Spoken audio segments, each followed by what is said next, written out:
काही जण अजून आमच्याशी बोलतात आहेत आणि त्याच्याचबरोबर इतर संघटनांशी सुद्धा बोलतात आहेत अशी परिस्थिती आहे. त्यांचं फायनॅलिटी झाली तर आम्ही असणारं नावं त्या ठिकाणी फायनल करू अशी असणारी परिस्थिती आहे. पण आत्ताच्या स्टेजमध्ये उमेदवारांना संधी मिळावी आणि प्रचाराची संधी मिळावी. त्यांना लोकसभेच्या निवडणुकांमध्ये जे आम्ही पाहिलं पैशाचा महापूर होता अशी परिस्थिती आहे. या विधानसभेच्या निवडणुकीमध्ये महापुराचा महापूर येईल पैशाचा असा आम्ही त्या ठिकाणी ठरवलेला आहोत. आणि म्हणून उमेदवारांना संधी मिळाली पाहिजे या दृष्टीने आमची असणारी पूर्ण तयारी आहे. आणि म्हणून आम्ही असणारा पहिली यादी ही जाहीर करतो आहोत. पहिल्या यादीमध्ये assembly constituency number 11 Raver Shamibha Patil उमेदवार आहेत. 24 मतदारसंघ सिंदखेड राजा सविता मुन्ने ह्या उमेदवार आहेत. वाशिम 34 मध्ये मेघा किरण डोंगरे ह्या उमेदवार आहेत. 36 मध्ये धामणगाव रेल्वे निलेश विश्वकर्मा आहेत. डॉक्टर अविनाश नाणे 87 नांदेड साऊथ फारुख अहमद 88 लोहा शिवा नरावळे 109 औरंगाबाद ईस्ट विकास रावसाहेब दांडगे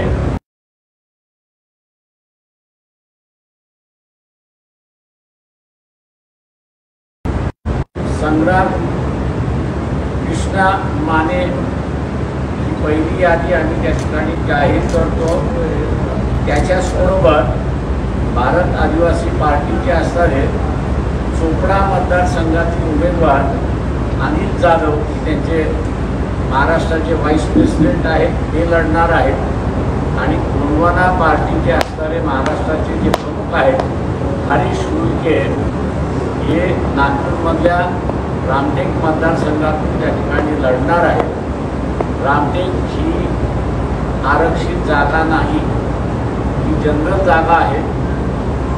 आत्तापर्यंत जी मानसिकता महाराष्ट्रामध्ये इतर पॉलिटिकल पार्टीजनी केली होती की आदिवासीने फक्त असणाऱ्या आदिवासी मतदारसंघामध्येच लढलं पाहिजे, ती मानसिकता आम्ही ह्या निवडणुकीमध्ये मोडतो आहोत. आणि आदिवासी कॅन्डिडेट हा जनरल मतदारसंघामध्ये सुद्धा उभा राहील याची असणारी सुरुवात आम्ही असताना या ठिकाणी केलेली आहे. जॉईंट जाहीरनामा आणि वंचित बहुजन आघाडीचा जाहीरनामा हा आम्ही लवकरच त्या ठिकाणी इलेक्शनच्या अगोदरच म्हणजे नोटिफिकेशनच्या अगोदरच आम्ही असणारा प्रसिद्धी त्या ठिकाणी करणार आहोत. आमचा हेतू हा आहे की आज राजकारण जे आहे ते दोन मुद्द्यांच्या अवतीभोवती फिरते. एक आरक्षणाच्या अवतीभोवती फिरते, मग ते मराठा OBC आरक्षणाच्या संदर्भात फिरते. आणि दुसऱ्या बाजूस SC STच्या रिलिजन आणि वर्गीकरण याच्या अवतीभोवती फिरते अशी असणारी परिस्थिती आहे. दुसऱ्या बाजूस एक धार्मिक राजकारण सुद्धा उभं करण्याची परिस्थिती निर्माण झालेली आहे. आणि ती म्हणजे की मशिदींना टार्गेट केल्या जाते.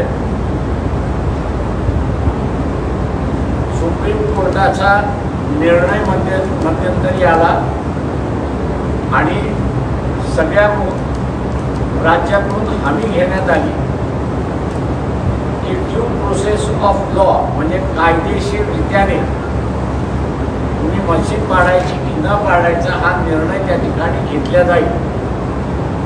हे आश्वासन दिल्यानंतरही कोर्टाला सुप्रीम कोर्टाला दिल्यानंतरही आपण बघत असाल की नोटीस नोटिसावरती नोटिसा बजावल्या जात आहेत आणि नोटिसावरती नोटिसा बजावून आम्ही तुमचं मशीद पाडायला येतो, या दिवशी आम्ही पाडणार आणि तिथला माहोल पूर्णपणे धार्मिकतेचा करण्याचा प्रयत्न त्या ठिकाणी चाललेला आहे. म्हणजे मुसलमानाकडे, हिंदूकडे अशा रीतीची असणारी जी राजकीय भूमी चाललेली आहे आणि काढण्याचा प्रयत्न चाललेला आहे, त्या ह्याच्यामध्ये नव्या परिस्थितीमध्ये एका बाजूला विकास आणि दुसऱ्या बाजूला एम्प्लॉयमेंट हा जो इश्यू आहे, या दोन्हीचा आधार धरून आम्ही असणारा जाहीरनामा केलेला आहे. इलेक्शनच्या अगोदर आम्ही असताना त्या ठिकाणी प्रसिद्ध करू. हेतू हा आहे की त्या जाहीरनाम्यावरती किंवा विकास आणि एम्प्लॉयमेंट हे जे दोन मुद्दे आहेत याच्यावरती लोकांनी चर्चा केली पाहिजे. आरक्षण आणि धार्मिकता हा जो चाललेला आहे, या विषयातून बाहेर पडून पुढची 5 वर्ष हे विकास आणि एम्प्लॉयमेंट या दृष्टिकोनातून झाली पाहिजे, याला अनुसरून आम्ही असताना त्या ठिकाणी करतो. मी जी यादी वाचलेली आहे त्या यादीमध्ये आमच्यावर आरोप होत असतो. तो आरोप जरी होत असला तरी पुन्हा मी असताना रिपीट करतोय की आम्ही त्या यादीमध्ये उमेदवार वेगवेगळ्या समूहाचे आहेत. लोकशाहीचं उमेदवारीच्या माध्यमातून सामाजिकरण, सोशलायझेशन जे आहे ते आम्ही असताना या ठिकाणी करतो आहोत. हेतू आहे की जे एक जातीय राजकारण आलेलं आहे, काँग्रेसचं असेल, राष्ट्रवादीचा असेल, की दोन्ही सेनेचा असेल, भारतीय जनता पक्षाचं असेल, की जे एक जातीय राजकारण आलेलं आहे, या एक जातीय राजकारण म्हणजे मराठा सुद्धा गरीब मराठा नाही, पण निजामी मराठा ज्याला मी म्हणतो, त्याला असताना उमेदवारी देऊन सत्ता कैद करण्याचं चाललेलं आहे. तो बोलण्याचा आमचा असताना भाग या ठिकाणी चालला आहे. त्याच्यामुळे उमेदवारी जी देण्यात आलेली आहे ती लेवा पाटील समाजाला देण्यात आली आहे, बंजारी समाजाला देण्यात आलेली आहे, बौद्ध त्याला देण्यात आलेली आहे, लोहार समाज जो आहे त्याला उमेदवारी देण्यात आलेली आहे, युवक समाज जो आहे त्याला देण्यात आलेली आहे, मुस्लिम समाज जो आहे, लिंगायत आहे, मराठा आहे, मारकी आहे आणि वडार आहे, या समूहांना आम्ही असताना उमेदवारी त्या ठिकाणी दिलेली आहे. आणि उमेदवारीच्या माध्यमातून लोकशाही तळागाळापर्यंत घुसली पाहिजे, गेली पाहिजे आणि लोकशाहीचं मनापली होता कामा नये, हे आम्ही या ठिकाणी पाहतो आहोत. माझं निवेदन संपलं. आपल्याला तर विचारायचं असेल आपण विचार. तिसऱ्या आघाडीमध्ये तुमच्या सुभाषराजे, बच्चू कडू, वामनराव चटप, राजू शेट्टी यांच्याशी काही चर्चा झाली? ते आम्ही असताना जे आहे वामनराव चटप आमच्या बरोबर असणारं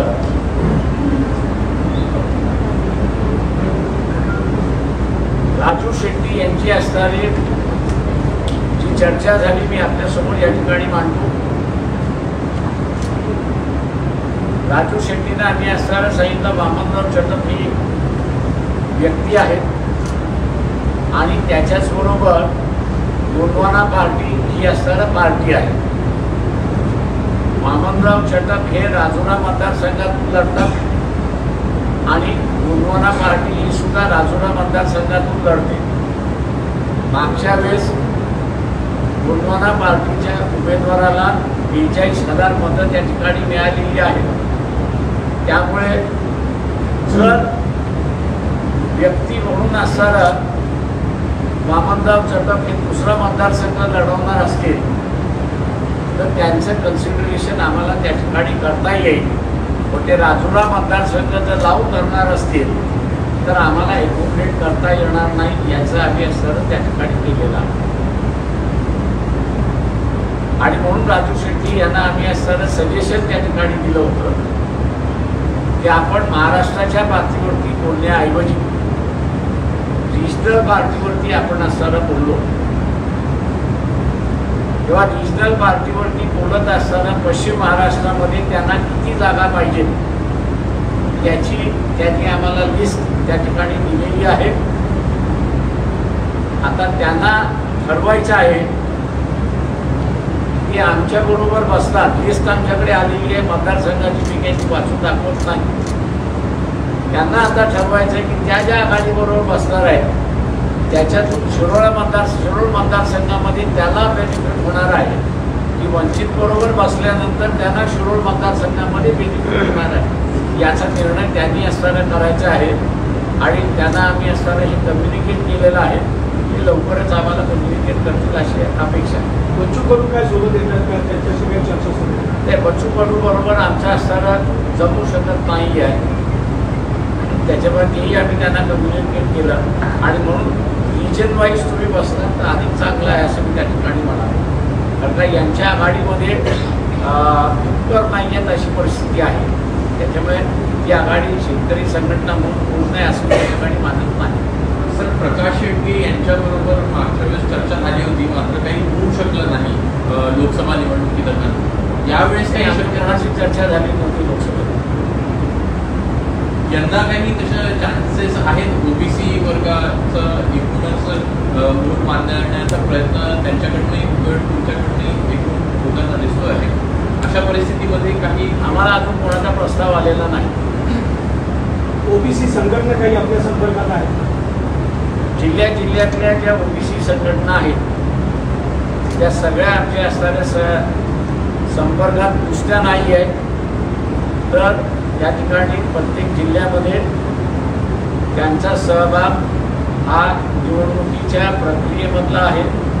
आणि प्रत्येक जिल्ह्यामध्ये वंचित बहुजन आघाडी आणि ह्या ज्या सगळ्या ओबीसी संघटना ज्या आहेत त्यांचं एक संघटन जिल्ह्यापुरतं उभं राहिलेलं आहे. आणि सिलेक्शन ऑफ कॅन्डिडेटपासून ते कॅम्पेनिंगपर्यंत जिल्हा कमिट्या ठरवणार आहेत अशी परिस्थिती आहे. वंचितचा मतदानाचा टक्का किती वाढेल या सगळ्या संपूर्ण प्रक्रियेनंतर? कारण लोकसभेला तो काहीसा घसरला होता, आता पुन्हा वाढू शकतो का आपलं त्याच्यात?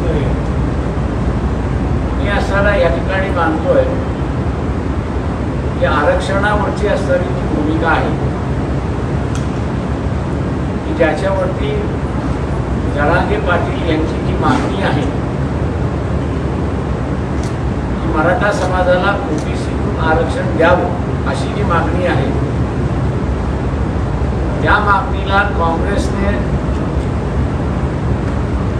एनसीपीने किंवा उद्धव ठाकरे यांनी कुठलंही वक्तव्य केलेलं नाही. आणि त्यामुळे ओबीसीने असं वाटतंय की लोकसभेमध्ये ओबीसीला उमेदवारी मिळाली नाही या तिन्ही पक्षांकडून. जी काही उमेदवारी मिळाली ती सगळी असणारा श्रीमंत निजामशाही मराठ्यांना त्या ठिकाणी मिळाली, ती आपल्याला यांच्याकडून मिळणार नाही. आणि म्हणून त्यांचा जो निर्णय असा होतोय की आरक्षणवादी जे पक्ष आहेत त्या आरक्षणवादी पक्षाबरोबर आपण राहिलं पाहिजे हा निर्णय व्हायला लागलेला. त्याच्यामुळे किती टक्केवारी वाढेल किती वाढणार नाही हे आज काही सांगता येत नाही. एसटी-मधून धनगर आरक्षणाला वकीलच्या पाठिंबा आहे का? कोर्टाने तो निकालात काढलेला आहे. त्याच्यामुळे कोर्टाचा निर्णय हा सगळ्यांना बंधनकारक आहे. सर, त्याच्यामध्ये नवीन बदल होणार असेल तुमची काय चर्चा आहे? लक्ष्मण